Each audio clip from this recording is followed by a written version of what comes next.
Welcome back to the channel. It's about time we work on Pop's truck. This truck's been neglected for a little while now.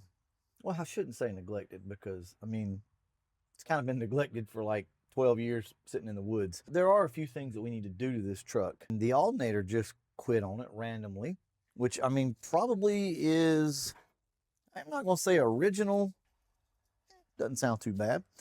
So we got a new alternator we're going to slap on this thing. So guys, just kind of hang out with me today. We're going to put this alternator on the truck and a belt. I have no clue where any of this goes.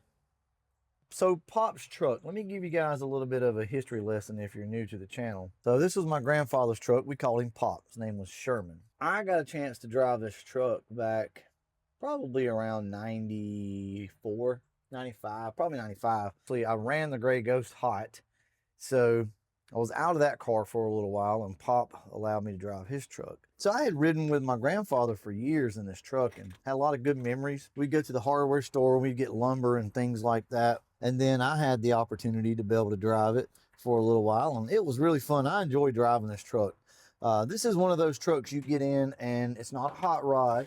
You know, you just literally enjoy the drive. And that's kind of what it was for me. It was honestly a nice change of pace to get out of the 65 for a little while and just drive this thing. I figured it was time to revive this thing after all those years of it sitting back there in the weeds, in the trees. So that's what we did.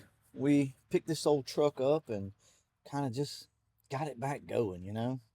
Now I enjoyed that. That was fun. I guess that's how this goes. I really don't know, to be honest with you. So anyway, we're going to be working on Pop's truck a little bit more this year. We're going to be doing some more stuff with it.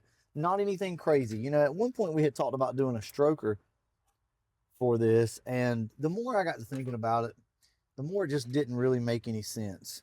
You know, this truck is not a hot rod. I don't really want it to be. As cool as it would sound with a big cam and all that stuff, you know, have a lot of horsepower. I just don't think that's the vibe for this truck.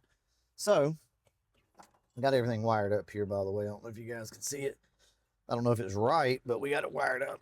Anyway, the vibe for Pop's truck is more of a, you know, just work truck. Just drive it around, enjoy it. So I think that's what we're going to do. And I've had a lot of people ask me, why don't you go ahead and paint the truck and fix it up and make it nice? Because it was never meant to be a nice truck. You know, Pop didn't buy stuff back then. And a lot of the old timers didn't buy stuff to be pretty, you know. It had to be functional. And this truck was a very functional truck for him. And it served its purpose for many, many years. So, you know what? I think this truck can serve its purpose for us for many, many years without getting crazy with the build. This truck, to us, is going to be like a shop truck, right? Where we load an engine up in the back of it and, you know, just go enjoy it. Haul stuff around, shit like that. You know, Vice Grip Garage has really inspired me to get out and do stuff like this. Work on stuff like this, right? The hot rodding side of things, that's fun. Don't get me wrong. I enjoy that. But, you know, I watch his videos and I think, man, that's just so relaxing to get out and work on some old stuff without it being pretty and having to worry about stuff. And although we do preach that on the channel a lot, it's different whenever you're watching somebody else do it and truly have a passion for just the old, rusty, greasy stuff, getting it back on the road. Hopefully this belt will line up. This is a double pulley, but I think we're going to start it up like this to see if it'll charge the battery, and then we'll change the belt out. But it's just been really nice kind of watching him throughout the years and getting some inspiration from somebody else, you know. So see, even I get inspiration from other channels and other people. You know, ultimately it's just about, it's about the feel of the build, right? Whether it be something you just drug up out of the woods and you're just going to take out there and, you know, work on for a few minutes and just try to get it going, or whether it's an all-out project car that you're trying to build. Here's what I'll say. I feel like a lot of the enjoyment gets lost in these builds because we're so worried about perfection and we're worried about what other people think. Although a lot of you say, oh, I don't care what anybody thinks. Maybe not. But there's a lot of people that claim they don't, and they do. Shit. I'm actually one of them. I'll sit here and claim I don't care what other people think. I do. It's just the way it is. You know, you try not to, you don't want to. And ultimately, I'm going to do stuff the way that I want to do it. But, you know, you get your feelings hurt sometimes, you know. I posted that video about the 65 breaking, and oh my God, the hate comments I've gotten. It's been ridiculous. All right, enough talking. Let's see if Pop's truck will start up without frying something. Hell, that belt's actually fairly tight. I may just keep that other belt as a backup. I don't think there's enough juice to start it. It's been sitting for a while, but let's try it. I'm pretty sure there's not. No.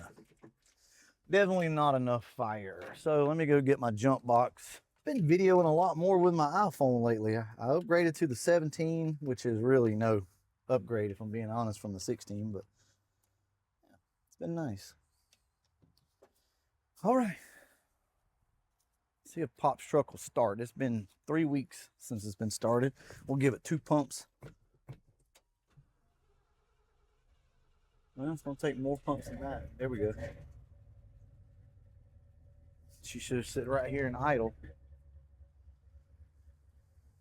Don't prove me wrong. I know it probably doesn't sound good on camera to you guys, but this is actually a really quiet engine.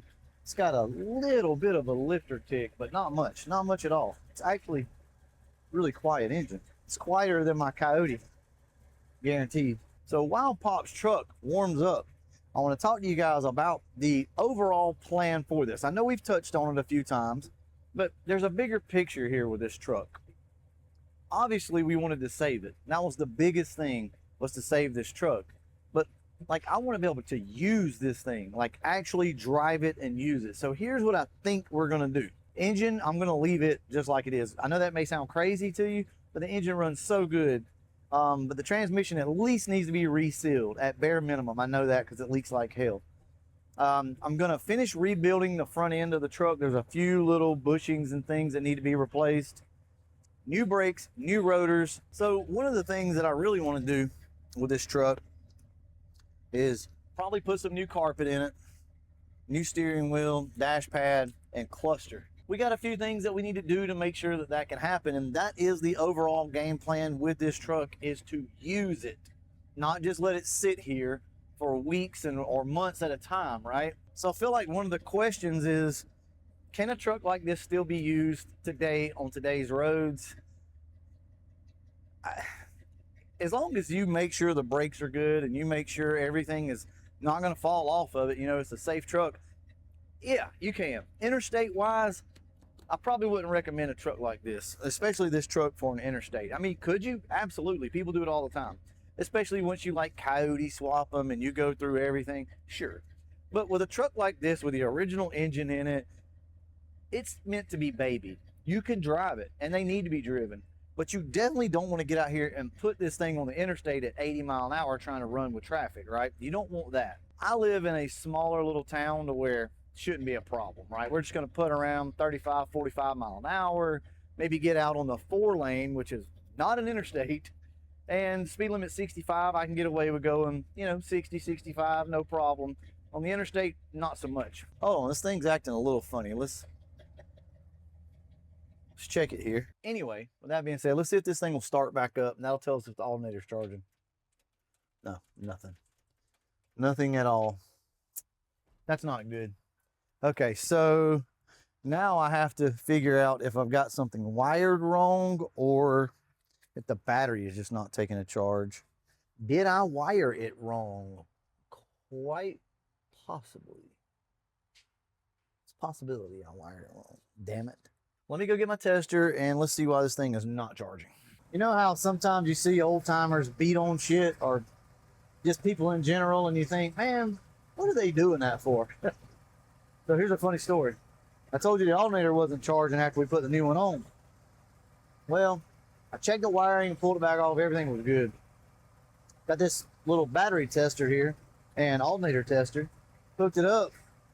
It was showing bad. Well, why not just try to beat on the voltage regulator, which is down here. You guys can't see it. Couple taps. All of a sudden the lights started blinking all over this thing. So the voltage regulator was a problem the whole time. Sometimes shit just needs to be beat on. So that's what I'll leave you guys with today with Pop's truck. We're gonna let this thing sit here and idle for a little while and charge up, make sure everything's good. Oh, and another way you can test these older vehicles is to take the battery cable off. Take the battery cable off. If it still runs, that means your alternator is running the system, has enough juice. If you pull the battery cable off and it dies, that means your alternator is not charging. So there's really probably nothing wrong with this alternator, but we might as well go ahead and replace it, right? I'll go ahead and leave you guys with that. We got Pop's truck charging. Shouldn't have any problems out of it. Let me go ahead and fill this thing up. I'll be getting up with you guys here pretty soon with an update on Pop's truck and exactly how we're going to attack this thing, because we do have a lot of work left to do to it, and it's getting to be fall, winter time. We're going to be cutting up some wood, having fires and things like that. Pop's truck is perfect for that. We don't have to worry about taking it back in the woods, getting it scratched up, throwing crap in the back of it. So y'all stay tuned, and who knows, man, we may take it a step further, right? We may. Chances are, though, we're probably not. We got Camly back here running the camera for us. So thank you to Camly.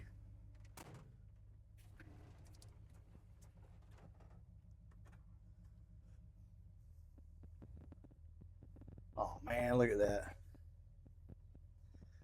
Perfect. Feels good to have Pop's truck back going and not squealing with belt noise and all that stuff. Good job, baby. You're doing good filming. Look at her stepping back. Oh, yeah. Good job. No more belt squeal, all that stuff. Wow, what a great truck. I think everybody needs a truck like this in their life. No matter what you're doing, you need a truck like this. So, thank you, Camly, for videoing, and let's go ahead and wrap this one up. And as always, thanks for watching. Show you guys. Look at her. Aw. She did a good job.